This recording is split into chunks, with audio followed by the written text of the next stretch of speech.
மாண்புமிகு பேரவைத் தலைவர் அவர்களே, நம்மளோட குடும்பத்தில் இருக்கிற, நம்மளோட வீட்டில் இருக்கிற நம்ம பாட்டியை, நம்ம அம்மாவை, நம்ம அக்காவை, நம்ம தங்கச்சியை பற்றின ஒரு தீர்மானம்.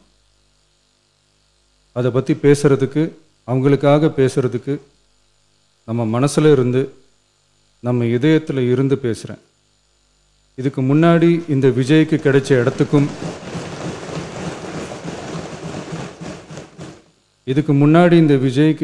இடத்துக்கும் இன்னைக்கு இந்த விஜய்க்கு கிடைச்சிருக்கிற இடத்துக்கும் மிகப்பெரிய காரணமாக இருக்கிறதுல என்னோட பாட்டி, அம்மா, அக்கா, தங்கச்சிங்க தான் மிகப்பெரிய காரணம்ங்கிறத என்னால் மறுக்கவே முடியாது. அந்த நன்றி விசுவாசத்தோட, அப்படி ஒரு உணர்வோடு தான் இப்போது இங்கே நின்று பேசுகிறேன். பெருசாக பணம் இருந்துட்டா ஒரு வீட்டுக்கோ, பெரிய பொருளாதாரம் இருந்துட்டா ஒரு நாட்டுக்கோ பெரிய பேர் வந்துடும்னு சில பேர் நினைக்கலாம். ஆனால் உண்மையாகவே ஒரு வீட்டுக்கோ ஒரு நாட்டுக்கோ எப்போ பெரிய பேர் கிடைக்கும் தெரியுமா? அந்த வீட்டு பெண்கள் தனிப்பட்ட முறையில் சமூகத்தில் உயர்ந்தாதான் பெரிய பேர் ஒட்டுமொத்த சமூகத்துக்கே கிடைக்கும். நம்ம தமிழ்நாட்டு மண்ணில் சங்க காலத்தில் இருந்த அன்னைக்கும் சரி இன்றைக்கும் சரி மிகப்பெரிய அடையாளமாக இருக்கிற பெண் ஆளுமைகள் நிறைய பேர் இருக்காங்க. ஔவையார், காக்கை, பாடினியார்னு சங்க காலத்து ஆளுமைகள், கண்ணகி, மணிமேகலை, குண்டலகேசி, இவங்கெல்லாம் இலக்கியத்தில் நிலைச்சி நிற்கிறவங்க. ஆண்டாள், காரைக்கால் அம்மையார், இவங்கெல்லாம் ஆன்மீகத்திலையும் இலக்கியத்திலையும் உயர்ந்த இடத்துல இருக்கிறவங்க. ராணி வேலு நாச்சியார், குயிலி, அம்புஜம் அம்மாள், ருக்மணி லட்சுமிபதி அம்மாள், டாக்டர் முத்துலட்சுமி ரெட்டி அஞ்சலை அம்மாள், மக்கள் சேவகர் அஞ்சலை அம்மாள்னு நம்ம நாட்டோட விடுதலை போராட்டத்தில் கலந்துக்கிட்டவங்க. நம்ம தமிழ்நாட்டு பெண் ஆளுமைகள் நிறைய பேர் இருக்காங்க. சுதந்திர போராட்டத்தில் இருந்து சமூக நீதி போராட்டம் வரைக்கும் கலந்துக்கிட்டவங்க தான் நம்ம தமிழ்நாட்டு பெண்கள். அது மட்டுமா, கல்வி, அறிவியல், அரசியல், நீதி, நிர்வாகம், தொழில்நுட்பம்னு எல்லா டிபார்ட்மெண்ட்லேயும் இன்றைக்கி நம்ம தமிழ்நாட்டு பெண்களோட பங்களிப்பு பெருசாக இருக்குன்றதை யாரும் மறுக்கவே முடியாது. அப்படிப்பட்ட நம்ம வீட்டு பெண்களுக்கு அரசியல்லையும் முன்னேற வழிவகை செய்யணும். அதுக்கு உரிய இடஒதுக்கீடு வழங்கணும். பெண்களுக்கு இடஒதுக்கீடு தர்றது ஏதோ சலுகைன்னு நினச்சிடக்கூடாது. சமூக நீதி சார்ந்தது, அரசியல் அமைப்பு சார்ந்தது. மாண்புமிகு பேரவைத் தலைவர் அவர்களே, நம்ம நாட்டோட மக்கள் தொகையில் ஏறக்குறைய பாதி பேர் பெண்கள் தான். அதனால் அனைத்து நிலைகள்லேயும் பெண்களுக்கு சம அந்தஸ்து வழங்கப்படணும். அரசியலமைப்பு சட்டமும் அவங்களுக்கு சமத்துவ உரிமையை வழங்கித்தானே இருக்குது. நம்ம தமிழ்நாட்டை எடுத்துக்கிட்டாலும் ஆண்களை விட பெண்கள் தான் அதிகம். ஓட்டு சதவீதத்தில் கூட அவங்க தான் அதிகம். ஆனால் அவங்களுக்கான அரசியல் இடம்னு பார்த்தா 2021 சட்டசபையில் 12 பெண்கள் இருந்தாங்க. இப்போது இந்த 2026 சட்டசபையில் 23 பெண்கள் இருக்கிறாங்க.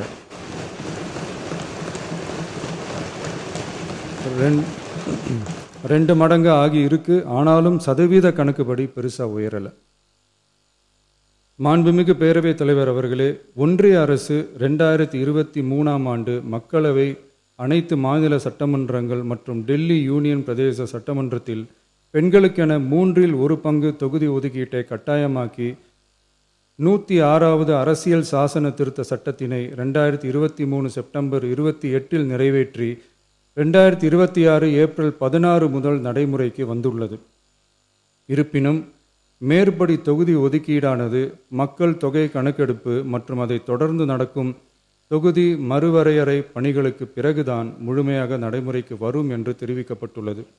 மேலும் ஒன்றிய அரசு 2026ஆம் ஆண்டு 131வது அரசியல் சாசன திருத்த சட்ட மசோதாவையும் 2026ஆம் ஆண்டு தொகுதி மறுவரையறை சட்ட மசோதாவையும் தாக்கல் செய்து 2026 ஏப்ரல் 17 3/2 பங்கு உறுப்பினர்களில் ஆதரவு இல்லாமல் மசோதா நிறைவேறவில்லை.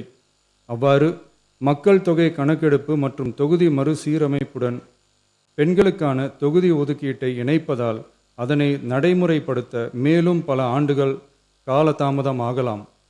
மாண்புமிகு பேரவைத் தலைவர் அவர்களே, நாடாளுமன்றம் மற்றும் மாநில சட்டமன்றங்களில் மகளிருக்கென 1/3 பங்கு தொகுதி ஒதுக்கீட்டு செய்து சட்டம் நிறைவேற்றப்பட்டிருந்த போதிலும் அதனை நடைமுறைப்படுத்துவதில் ஏற்படும் கால தாமதத்தினால் அச்சட்டம் நிறைவேற்றப்பட்டதன் நோக்கம் நிறைவேறாமல் காலம் தாழ்த்தப்படும் சூழ்நிலை உருவாகியுள்ளது.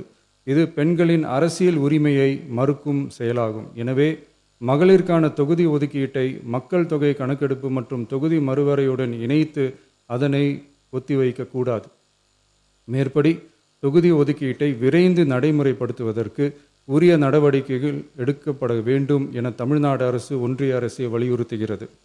மாண்புமிகு பேரவைத் தலைவர் அவர்களே, நம்ம டிவிகே அரசு பெண்களுக்கான அரசியல் அதிகாரம் வழங்குறதுல முன்னோடி மாநில அரசாக தான் இருக்கு. 4 பெண் அமைச்சர்கள் இருக்கிறாங்க. பெண்கள் பாதுகாப்புக்கு சிங்கப்பெண் சிறப்பு அதிரடிப்படை இருக்குது. பெண்களுக்கான பாதுகாப்பில், பெண்களுக்கான இம்பார்ட்டன்ஸில் டிவிகே அரசு ரொம்ப கவனமாக தான் இருக்குது. இனியும் அப்படி தான் இருக்கும். உள்ளாட்சியில் பெண்களுக்கு 50% இடஒதுக்கீடு கொடுத்ததும் இன்னைக்கு ஆயிரக்கணக்கான பெண்கள் மக்கள் பிரதிநிதிகளாக மாறி இருக்காங்க. அவங்களோட தலைமை பண்பும் ப்ரூவ் ஆகி இருக்கு. அதே மாதிரி பெண்களோட வெற்றியை சட்டமன்றத்திலையும் பார்லிமெண்ட்லேயும் எக்ஸ்டெண்ட் பண்ண வேண்டிய நேரம் வந்துருச்சு. மாண்புமிகு பேரவைத் தலைவர் அவர்களே, இன்று இந்த பேரவையின் வாயிலாக பெண்களுக்கான 33% இடஒதுக்கீட்டை இனியும் தாமதிக்காமல் நடைமுறைப்படுத்த வேண்டும் என்று ஒன்றிய அரசை வலியுறுத்துகிறோம். இது பெண்களுக்கான சலுகை இல்லை, இது அவர்களுடைய ஜனநாயக உரிமை. இது ஒருவருக்கான வெற்றி அல்ல, இது இந்திய ஜனநாயகத்தின் வெற்றி. ஒரு பெண் அதிகாரம் பெறும்போது ஒரு குடும்பம் உயர்கிறது. ஆயிரக்கணக்கான பெண்கள் அதிகாரம் பெறும்போது ஒரு நாடே உயர்கிறது. மக்கள் தொகை கணக்கெடுப்பு மற்றும் தொகுதி மறுசீரமைப்புடன் பெண்களுக்கான தொகுதி ஒதுக்கீட்டை இணைப்பதால் ஏற்படும் காலதாமதத்தின் காரணமாக பெண்களுக்கான தொகுதி ஒதுக்கீட்டை ஒத்திவைக்கக்கூடாது என்றும் அதை விரைவாக அமல்படுத்த தகுந்த அரசியலமைப்பு மற்றும் சட்டப்பூர்வ நடவடிக்கைகள் எடுக்கப்பட வேண்டும் என்றும் தமிழ்நாடு அரசு ஒன்றிய அரசை வலியுறுத்துகிறது.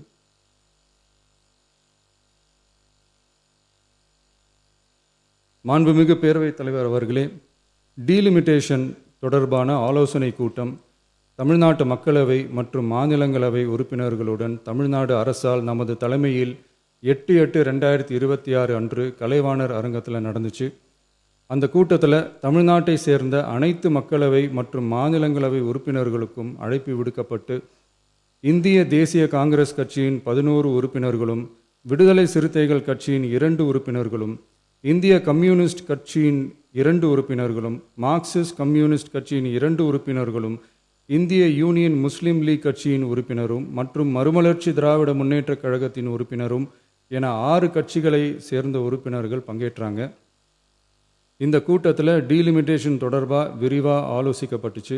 அந்த ஆலோசனையில் டீலிமிட்டேஷனால் தமிழ்நாடு மற்றும் தென் மாநிலங்களுக்கு ஏற்படக்கூடிய பாதிப்புகள் குறித்தும் அதை சரி செய்யறதுக்கான வழிமுறைகள் குறித்தும் விவாதிக்கப்பட்டு இறுதியில் டீலிமிட்டேஷன் தொடர்பாக சட்டமன்றத்தில் ஒரு தீர்மானம் இயற்றலாம்னு முடிவானுச்சு. மாண்புமிகு பேரவைத் தலைவர் அவர்களே, இந்தியாவில் 1952ஆம் ஆண்டு முதல் பொது தேர்தல் நடத்தப்பட்டது.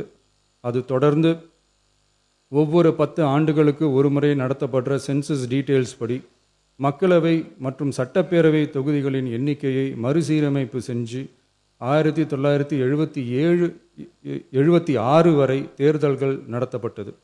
இந்த நிலையில் 1976ஆம் ஆண்டு 42வது அரசியலமைப்பு சட்ட திருத்தப்படி மக்கள் தொகையை சிறப்பாக கட்டுப்படுத்தும் மாநிலங்களுக்கு டீலிமிட்டேஷன் காரணமாக மக்களவை உறுப்பினர் எண்ணிக்கையில் எந்தவித பாதிப்பும் ஏற்படக்கூடாது என்பதற்காக அடுத்த 25 வருஷத்துக்கு 1971ஆம் ஆண்டு சென்சஸ் படி பாராளுமன்ற உறுப்பினர்களின் எண்ணிக்கை வைக்கப்படும்னு சட்டம் இயற்றப்பட்டது. அதை தொடர்ந்து அதே நிலையை முன்னிறுத்தி 84வது மற்றும் 87வது அரசியலமைப்பு சட்ட திருத்தம் 1971 சென்சஸ் படி மக்களவை தொகுதிகள் நிலைநிறுத்தப்பட்டன. இந்த திருத்தங்களோட நோக்கமே மக்கள் தொகை கட்டுப்பாட்டை செயல்படுத்திய மாநிலங்களின் உரிமைகளை பாதுகாக்கிறது தான். மாண்புமிகு பேரவைத் தலைவர் அவர்களே, அந்த 25 வருஷ லிமிட் இந்த 2026 முடியுது. இதை முன்னிட்டு கடந்த 50 வருஷமாக இருந்து வந்த டீலிமிட்டேஷன் தடையை அகற்றி 2011 சென்சஸ் அடிப்படையில் மக்களவை மற்றும் சட்டப்பேரவை தொகுதிகளின் எண்ணிக்கையை நிர்ணயிக்க நாடாளுமன்றத்தில் ஒரு மசோதா ஏப்ரல் 2026 அறிமுகப்படுத்தப்பட்டு அந்த மசோதா தோல்வியில் முடிஞ்சது. இப்போ மீண்டும் ஒன்றிய அரசு மக்களவை உறுப்பினர்களின் எண்ணிக்கையை 50% அதிகரிக்க செய்து டீலிமிட்டேஷன் மசோதாவை அறிமுகப்படுத்த உத்தேசித்து இருப்பதா சில அரசியல் கட்சிகள் தெரிவிப்பதா கூறப்படுது. இந்த வரக்கூடிய மசோதா குறித்து 8/8/2026 பாராளுமன்ற உறுப்பினர்களோட நடந்த கூட்டத்தில் விவாதித்தப்போ மேலே சொன்ன மாதிரி தற்போது அறிமுகப்படுத்தப்பட உள்ள மசோதா நிறைவேறினால் ஒவ்வொரு மாநிலத்துக்கும் தலா 50% மக்களவை உறுப்பினர்களின் எண்ணிக்கையை முதலில் அதிகரித்தாலும் அதனைத் தொடர்ந்து 2026 சென்சஸுக்கு பிறகு அரசியலமைப்பு பிரிவு ஆர்டிகல் 81(2)A அதன் கீழ் மாநிலத்தின் மக்கள் தொகையின் அடிப்படையில் தொகுதிகள் மறுசீரமைக்கப்படும். இப்படி செஞ்சால் தென் மாநிலங்களின் பாராளுமன்ற உறுப்பினர் எண்ணிக்கை வெகுவா குறைய வாய்ப்பு இருக்குது. கடைசியில் மக்கள் தொகை கட்டுப்பாட்டை சிறப்பாக செயல்படுத்தின தமிழ்நாடு உள்ளிட்ட தென் மாநிலங்களுக்கு பெரும் அரசியல் பிரதிநிதித்துவ அநீதி இழைக்கப்படும். சர்வ வல்லமை பெற்றதா டீலிமிட்டேஷன் ஆணையம் இருக்குது. இந்த அதிகாரத்தை தவிர்த்து பாராளுமன்றத்திற்கே இறுதி செய்யும் அதிகாரம் இருக்க வேண்டும் என்ற கருத்தும் முன்வைக்கப்பட்டது. மாண்புமிகு பேரவைத் தலைவர் அவர்களே, தமிழ்நாட்டு உள்ளிட்ட தென் மாநிலங்கள் மக்கள் தொகை கட்டுப்பாட்டு திட்டங்களை சிறப்பாக செயல்படுத்தி பொருளாதார முன்னேற்றம் பெற்று வரும் நிலையில் கடந்த 50 ஆண்டுகளாக நடைமுறையில் உள்ள மக்களவை மற்றும் சட்டப்பேரவை தொகுதிகளின் எண்ணிக்கையை அப்படியே நிலைநிறுத்த வேண்டிய கட்டாய தேவை உள்ளது. எனவே தற்போதுள்ள மக்களவை உறுப்பினர்களின் எண்ணிக்கையான 543 என்ற அளவிலேயே நிரந்தரமாக வைப்பதற்கும் மாநிலங்களுக்கு இடையேயான எண்ணிக்கை பகிர்வை நிரந்தரமாக வைக்கவும், மேலும் தற்போது மக்களவை மற்றும் மாநிலங்களவையோட விகிதம் 2.2:1 என்ற அளவிலேயே நிலைநிறுத்த வேண்டும். அதற்கு தேவையான மற்றும் உரிய சட்ட திருத்தங்கள் பாராளுமன்றத்தில் கொண்டு வர வேண்டும் என்ற கருத்தை ஒருமனதாக தீர்மானிக்கப்பட்டுச்சு. மாண்புமிகு பேரவைத் தலைவர் அவர்களே, மகளிர் இடஒதுக்கீடு சட்டத்தினை அமுல்படுத்த மேலும் காலதாமதம் இல்லாமல் தற்போது 543 என்ற நிலையிலேயே 1/3 தொகுதி மகளிர் தொகுதிக்கு வருகின்ற 2029 பாராளுமன்ற தேர்தலில் நடைமுறைப்படுத்த வேண்டும் என்ற முன்மொழியும் தீர்மானிக்கப்பட்டுச்சு.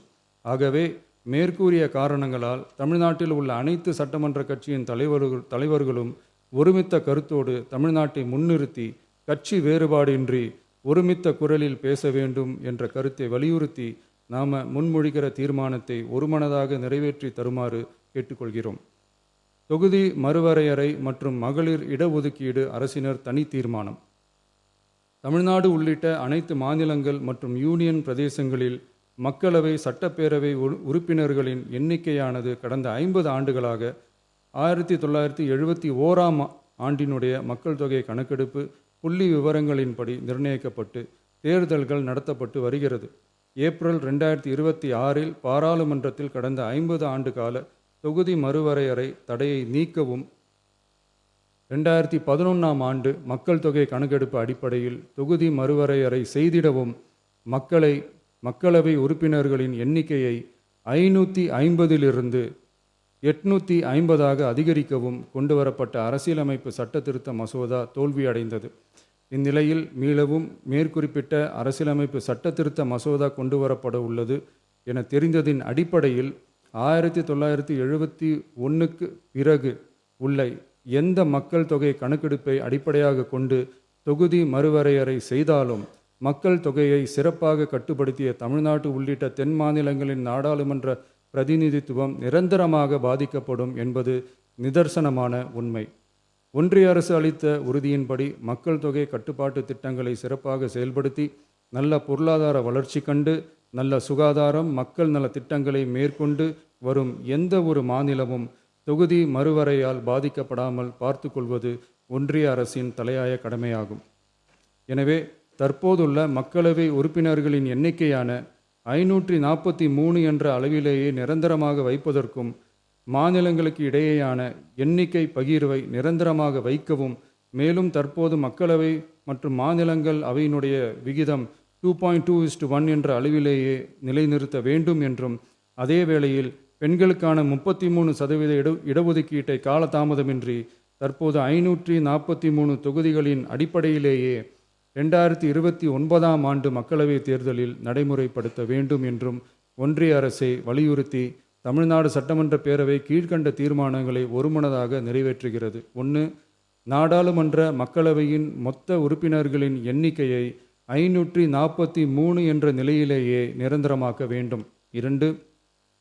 தற்போதுள்ள மக்களவை உறுப்பினர்களின் இடங்களின் எண்ணிக்கையை மாநிலங்களுக்கிடையே, அதாவது விகிதாச்சார பிரதிநிதித்துவம் தற்போதுள்ள அளவிலேயே நிரந்தரமாக்க வேண்டும். 3.